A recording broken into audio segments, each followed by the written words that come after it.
हमारी कानून व्यवस्था ने उसकी आर्थिक खराब कर दी और वो जीविकोपार्जन नहीं कर पा रहा है। और जहां मनुष्य को पैसा मिलेगा वो उस धर्म की तरफ चला जाएगा। और सनातन धर्म आज खंडित होता जा रहा है। क्यों हो रहा है? कि जीवन के मोल ये राजनेता, ये तथाकथित व्यापारी जो इस हिंदुस्तान के अंदर इस हिंदुस्तान को चला रहे हैं और बर्बाद किए जा रहे हैं।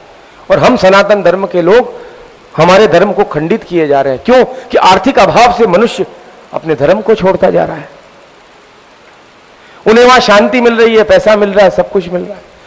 मैं टीवी में देख रहा था, एक ईसाई धर्म का आ रहा था कि मेरे बच्चे के नाक में से खून निकलता था, मैं चर्च में ले गया, खून बंद हो गए इसके नाक में, और बस उसी दिन से मैंने ईसाई धर्म अपना लिया। अरे भाई, तू ये क्यों नहीं कहता कि तुझे पैसे का लोभ दिया और तू ईसाई बन गया? तूने अपनी संस्कृति खो दी। लोभ से जीवन चलता नहीं और हम अपनी संस्कृति खो देते हैं। और कब तक तुम अपनी संस्कृति को खोओगे? हमारा धर्म सनातन है, शाश्वत है, आदि है, अनंत है। हमें उसे बढ़ावा देना है, हमारे बच्चों में वो संस्कार देने, उन्हें समझाना है कि हमारे ग्रंथ के आगे कोई ग्रंथ नहीं है, सब ग्रंथ हमारे ग्रंथों के बाद में बने हैं और हम में से ही सब निकले हैं। सभी धर्मों का निर्माण हम ही सनातन धर्मी के लोगों में से हुआ है। अब निर्मल मन जन सो मोहि भावा, मोहे कपट छल छिद्र नव भावा। निर्मल मन जिसका होता है उसे मैं उसे ही प्राप्त होता हूं और मैं उसे ही भाता हूं। वो मुझे भाता है, मैं उसे भाता हूं। मन में अगर छल कपट है, क्योंकि भक्ति भी तो स्वार्थ से होती है ना, निस्वार्थ भक्ति हो तो परमात्मा तक पहुंचा देती है। कल मैंने समझाया भी था कि परमात्मा को प्राप्त करना भी तो लोभ है, इंद्रियों को दमन करना भी तो लोभ है। उसे दमन नहीं करना है यार, उसको तो निर्मल करना है। निर्मल मन जन सो मोहि पापा। तुम दमन करोगे फिर खड़ी हो जाएंगी, एक दिन आके फिर खड़ी हो जाएंगी, बार बार खड़ी हो जाएंगी। और एक बार उसको निर्मल कर दोगे, शुद्ध कर दोगे, किसी फर्श को आप साफ कर दोगे और रोज इसके ऊपर भजन का तड़का मारते रहो, रोज भर भजन का उस पर पोछा पोछा लगाते रहो, उस मन के ऊपर निर्मल होता ही चला जाएगा। जिस दिन उसके ऊपर भजन का पोछा लगाना बंद किया, वो फिर वापस कलुषित हो जाएगा। और जिस दिन आपने दबा दिया इंद्रियों को, वो फूट के आएगी। सागर कभी रुकता नहीं, उसकी एक तरंग सागर के किनारे पे टकराती है तो पीछे 10 और टकरा जाती है। उसको रोक नहीं पाओगे। उसको निर्मल बनाओ। निर्मल भजन से बनेगा, प्रभु की भक्ति से बनेगा, मंत्रों की शक्ति से बनेगा। आत्मा की खुराक मंत्र है, शरीर की खुराक भोजन है और बुद्धि की खुराक चिंतन है। हमेशा ध्यान रखना कि आत्मा की खुराक मंत्र, शरीर की खुराक भोजन और बुद्धि की खुराक चिंतन है। अगर चिंतन चिता में बदल जाता है तो हार्ट पेशेंट हो जाते हैं। चिंतन चिता में बदल जाता है तो डायबिटीज हो जाती है।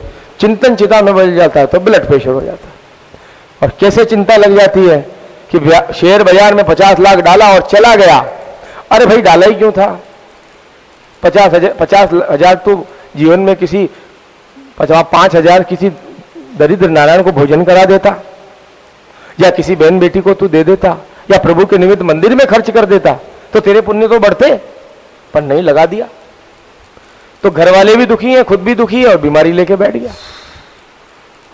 तो लक की डेफिनेशन होती है LUCK, luck, labour under correct knowledge. सही ज्ञान के हिसाब से अगर आप जीवन में कर्म करते हैं तो कभी पीछे नहीं आओगे। आप जीवन में 3rd ग्रेड टीचर की नौकरी में आप चढ़े और बुढ़ापे तक आके आप प्रिंसिपल बनोगे। क्यों बनोगे? आपने उस जगह अपने जीवन को ढाला है, उस जगह में आपने तप किया है, आपने मन का समर्पण दिया है, अपने तन का समर्पण दिया है, अपनी बुद्धि का समर्पण दिया है। और वो समर्पण जीवन में आपको शने शने शने शने आपको प्रिंसिपल बना देगा। और एक झटके में अगर ऊपर की सोचोगे आज का आज करोड़पति बनना है, और एक झटके में नीचे आ जाओगे हर्षद मेहता की तरह। हम तो डूबे हैं सनम, तुमको भी लेके डूबेंगे, सबको लेके डूब गए। न खुद शांत रह पाए न दूसरे भी मर गए बेचारे। तो जीवन में अगर आप सही ज्ञान के हिसाब से कर्म करते हैं, कभी पीछे नहीं आना पड़ेगा। अब कई लोग साधना करते हैं फिर बोलते हैं अरे सब बेकार है, कुछ नहीं मिलता, मैंने इतनी साधना करी मेरे को नौकरी नहीं लगती, मैंने इतनी साधना करी मुझे जो है ये नहीं मिलता। भाई अपना जो दिया है कर्म परमात्मा ने वो तो काट, मगर वो भक्ति तुझे उस कर्म को काटने में मदद कर रही है, ये तू क्यों नहीं देखता? जब वो भक्ति तुझे उस कर्म को काटने में मदद करती है तो उसमें तू शांति का अनुभव कर। और एक चीज मैं आपको बताना चाहूंगा, बड़ी अच्छी बात है, आज से अपने जीवन में गांठ बांध लेना। परमात्मा ने इस सृष्टि को बनाया है और परमात्मा ने हमें बनाया है। क्यों बनाया है? उसे इस सृष्टि को चलाना है।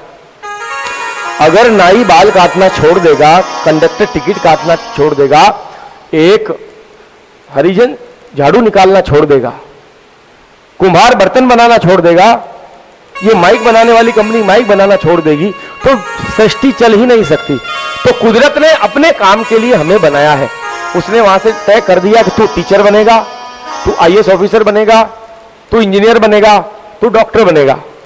अब सब सोच लेंगे मारा छोकरा ने तो मारे इंजीनियर बनाऊ छे, डॉक्टर बनाऊ छे, तो फिर भाई बाल कौन काटेगा, गाड़ी कौन चलाएगा, झाड़ू कौन लगाएगा?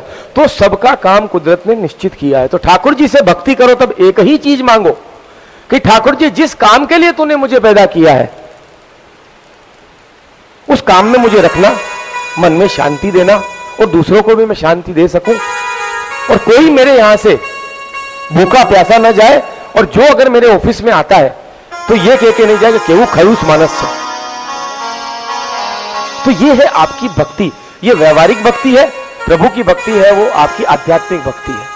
अपनी कुदरत को आप जानो कि परमात्मा ने आपको किसके लिए पैदा किया है, और अपन क्या करते हैं, अपनी कुदरत से लड़ते हैं और कोसते हैं अपनी कुदरत को। अला मारे સાથે એવું થઈ ગયું, મારે જોડે જ કરવાનું, આ પેલા ભીખાભાઈ તો જે મોટી ગાડીઓમાં ફરે છે એને પર તો કોઈ તકલીફ છે નહીં, કેટલું એ કાળા બજારી કરે છે અને હું ઈમાનદારીથી કમાઉં છું। ભાઈ એ એનું પુણ્ય છે, એ એનું પાપ છે।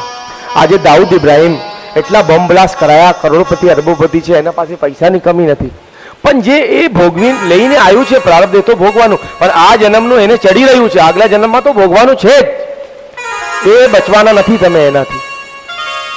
તો એ તમારી કુદરત છે, એને તમે જાણવાનું છે કે જે આપણે કંઈ કર્મ કરી રહ્યા છે એ કર્મ આપણે સારા કર્મ કેવી રીતે કરીએ, અને આપણી કુદરતને આપણે જાણવાનું છે કે પરમાત્માએ આપણે શા કામ માટે અહીંયા મોકલ્યું છે। હવે બ્રહ્માજીએ સૃષ્ટિ કરી, ચતુશ્લોકી ભાગવતનું જ્ઞાન લીધું, इसके बाद संकल्प से 4 पुत्र पैदा हुए, सनत, सनंदन, सनत कुमार और सनातन। और ब्रह्मा जी उनको बोलते हैं आप तुम सृष्टि करो। बोले हमको तो प्रभु की प्रीति मिल गई है, हम तो प्रभु की भक्ति करेंगे।